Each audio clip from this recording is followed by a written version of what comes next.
pagi, siang, sore, atau malam, dan gue kembali lagi dengan konten tentang review motor. Dan di episode ini gue bakal nge-review nih motor, tapi nggak terlalu teknis ya, soalnya pasti udah banyak yang bahas teknisnya.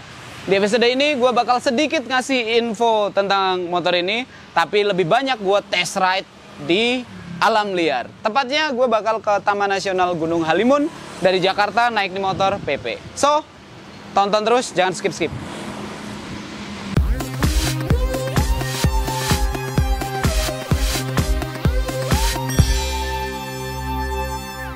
Jadi di sini udah ada motor KTM Adventure 390. Ini bukan KTM Duke 390 ya. Ini motor terbaru dari KTM. Sebenarnya nggak baru-baru amat, rilis tahun 2020 agak akhir, tapi ya baru beberapa bulan, jadi belum lama. Sebelumnya gue mau ngucapin makasih untuk ripple.co.id yang udah minjemin motor ini untuk gue test ride suka-suka sampai nemu plus dan minusnya. Untuk kalian yang pengen touring-touring tapi belum punya motor atau bikin konten review motor, kalian bisa sewa di ripple.co.id.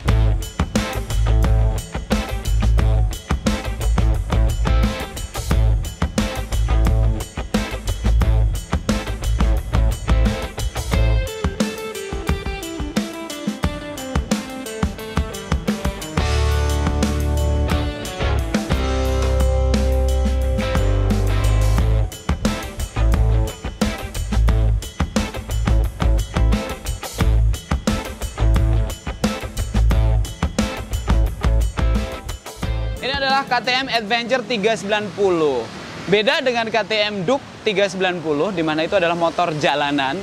Ini adalah motor adventure yang bisa digunakan di segala medan. Secara base mesin sebenarnya nggak beda jauh dengan KTM Duke 390, cuman ada beberapa tweak. Ini motor mesinnya kapasitas silindernya adalah 373 cc, satu silinder aja. Tapi dari situ kita bisa dapetin power yang sangat gede, di mana gue sendiri kaget gitu sebagai orang yang udah sering naik motor 900 cc gitu-gitu. Begitu naik ini kaget. Ternyata horsepower-nya itu gede banget. 43 horsepower maksimum yang bisa dikeluarin dari mesin sekecil ini. Itu lebih gede dari pesaingnya, atau mungkin bisa dibilang sejawatnya sesama motor adventure, yaitu Royal Enfield Himalayan. Di mana Royal Enfield Himalayan itu peak powernya itu cuma 24 tenaga kuda. Gila nggak tuh? Hampir 2 kali lipat padahal cc-nya lebih kecil. For the sake of technology. Nah, kalau ngomongin harga, ini jauh di bawah harga motor adventure entry levelnya BMW bahkan. BMW G310 GS itu 135 juta ya, setahu gue itu beberapa tahun yang lalu. Sedangkan ini masih di bawah 120 juta. Kemarin tuh rilis dengan harga 119 juta. Mungkin tahun ini bakal naik, jadi sebelum naik mending dibeli. Untuk gua, orang yang punya tinggi badan sekitar 173 cm, waktu naik ini motor nggak kesusahan. Walaupun ini motor adventure, tapi seat height-nya ini sekitar 85 cm doang. Tapi ground clearance-nya cukup tinggi. Jadi untuk dipakai di jalanan yang wow, masih nggak insecure, aman-aman aja. Udah gitu, ini motor dibekali beberapa teknologi yang canggih bawaan dari kakaknya, yaitu KTM Adventure 790. Seperti contohnya adalah ABS, pasti motor zaman sekarang ABS itu wajib ya kayaknya. Terus off-road ABS. Terus motorcycle traction control, itu akan membuat kita lebih nyaman dalam berkendara, di mana tenaganya itu akan diatur oleh si ECU, sehingga motornya tetap nyaman dikendarai di segala medan. Dan yang gua takjub juga, ternyata juga ada cornering ABS, di mana waktu kita belok dan kelihatannya kayak bakal nubruk atau keluar dari trek, kita ngerem, dia nggak akan selip. Karena si komputer akan memperhitungkan dengan kemiringan segini, ngeremnya walaupun kita pencet maksimum, dia akan ngeluarin output rem yang tetap safe. Sehingga nih motor waktu dibawa berkendara di segala medan, aman-aman aja. Terus untuk bagian kaki-kaki, wow, ban bawaan juga udah berkelas. Metzeler Tourance dengan ukuran 130/80 untuk belakang. Ini ring 17 belakang. Untuk ban depan ini ukuran 100/90 dengan ring 19. Sangat sesuai dengan karakter motor ini, motor adventure. Pelek depan lebih gede, 19 inch. Ini berarti siap untuk segala medan.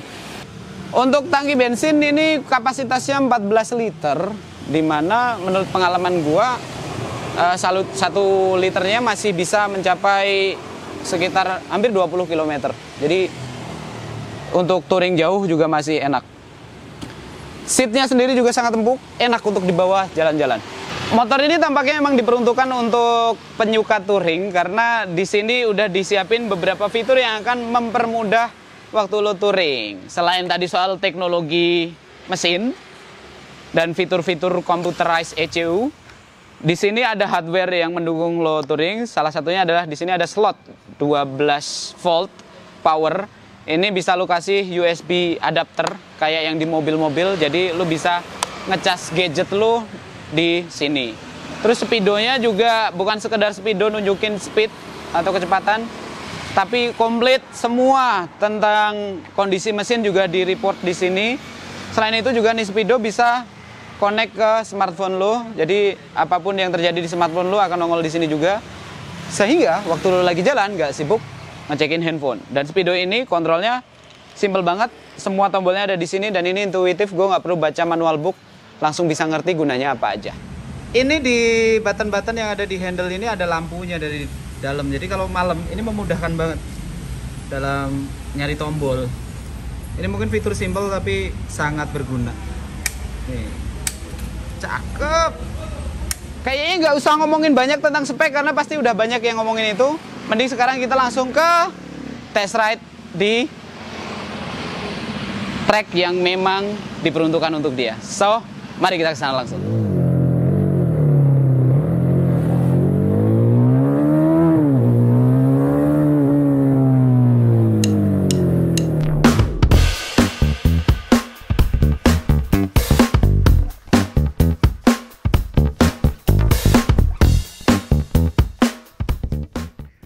Akhirnya setelah berbulan-bulan gua ngidam pengen nyobain KTM Adventure 390 ini, dan berbulan-bulan nyoba ngontek orang KTM Indonesia yang responnya kurang, finally gua bisa nyobain ini motor buat gua pakai seharian dan cari plus minusnya berkat anak-anak ripple.co.id yang udah punya koleksinya dan lebih suportif dibanding orang-orang KTM sendiri.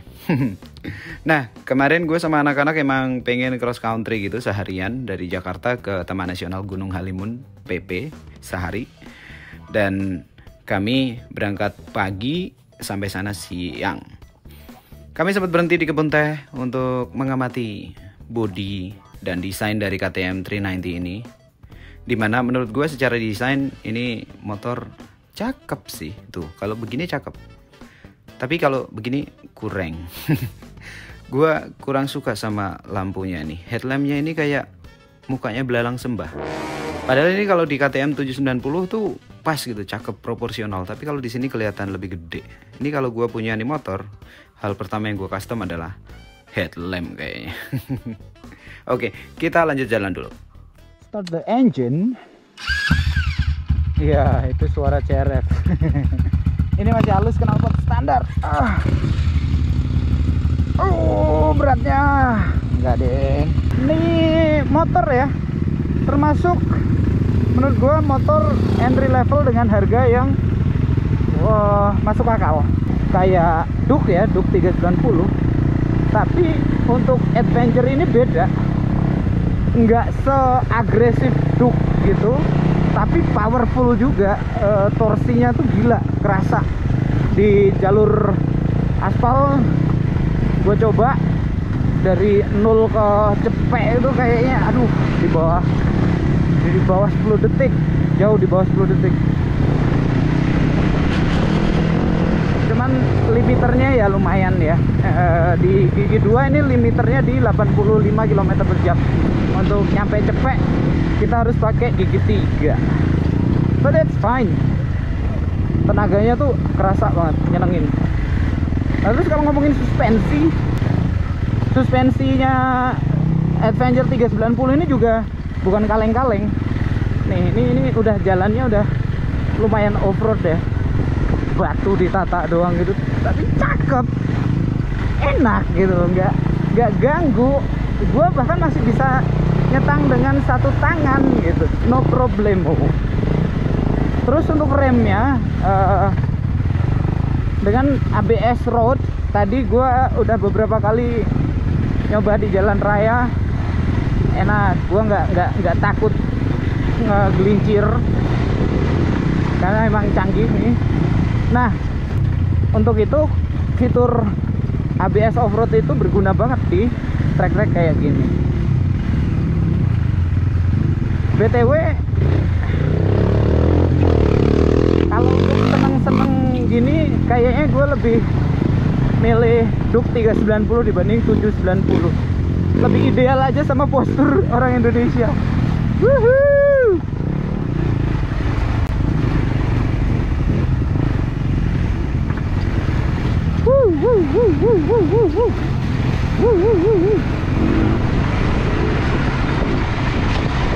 Ini setup motornya masih standar ya, cuman risernya kayaknya dinaikin dikit. Tapi memang menurut gua andai stangnya diganti yang lebih tinggi dikit, itu lebih menyenangkan, men. Jadi waktu berdiri gua nggak perlu bungkuk. Ini masih cukup bungkuk.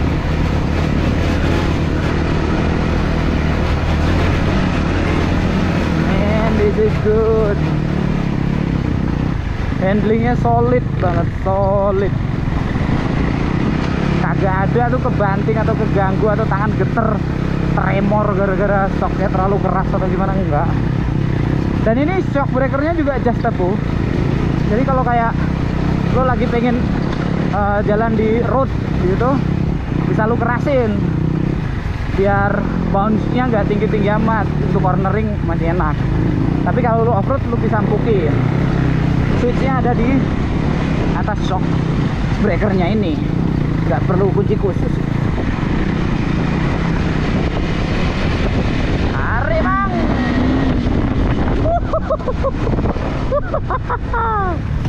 Ajib.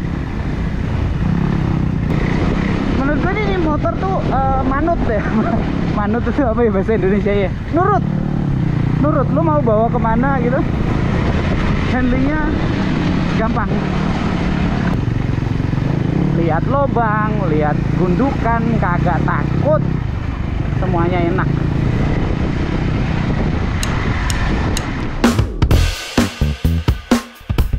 Oke, selama nih motor ciptaan manusia, tentunya nih motor juga punya kekurangan di luar kelebihan-kelebihan yang tadi gue sebut. Yang pertama yang cukup jadi pertimbangan gue adalah getaran mesin. Iya, gimana pun juga nih motor adalah motor 1 silinder, pastinya getaran mesinnya kerasa, apalagi di RPM tinggi. Kalian bisa lihat di footage video ini, dimana video gue jadi jelly gara-gara getaran di stangnya cukup terasa. Dan itu mungkin akan melelahkan kalau kita pakai riding dalam kurun waktu lama dan kecepatan tinggi atau RPM tinggi mulu. Kemarin sih yang paling fatal adalah plat nomornya sampai jatuh, rontok gara-gara geter. Terus kekurangan berikutnya yang gue rasain adalah ini tipikal motor-motor yang dirakit di India kayaknya. Karena gue ngalamin di Royal Enfield, gue ngalamin di BMW yang 310, dimana di motor juga ternyata agak susah nyari gigi netralnya. Jadi kalau ditambahin jadi 1, dikurangin setengah susah, bablas ke gigi 2. Terus dikurangin lagi setengah susah, nggak ke netral tapi malah ke gigi 1 lagi. Kadang ya udahlah, matiin mesin aja baru netral. Ya memang nggak gitu ganggu sih, cuman kalau masalah itu nggak ada sih jadi lebih sempurna gitu. Di trek begini gue harus lebih banyak berdiri. Berdiri. Nah, untuk ini footpadnya tuh emang off-road banget. Jadi emang nggak ada karet, aluminium atau besi. Terus lancip gitu, jadi gigit banget di sepatu. Tentunya nggak nyaman kalau lu naik motor ini nyeker. Lagian siapa motoran nyeker?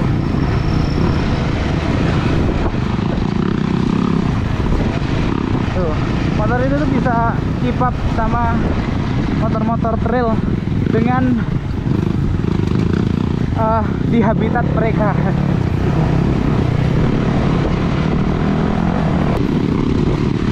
Posisi riding tentunya layaknya motor-motor adventure, nyamannya luar biasa.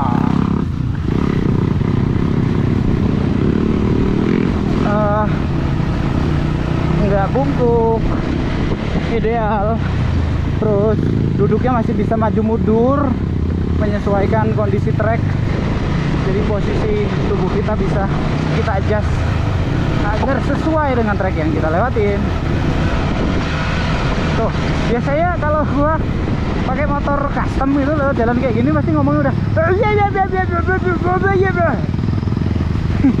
karena harus nimbangin motor, melawan motor. Kalau ini tuh enggak, enak gitu, effortless, semuanya tuh balance. Jadi gue berasa santai aja walaupun jalannya lumayan ekstrim. Ini buat dipakai touring sih menurut gue layak dan nggak bikin capek.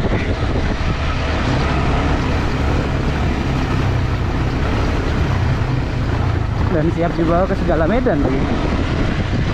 Asik. Aduh, it's so beautiful. Sawahnya bagus. Ini bonus kalau kita main motor di hutan.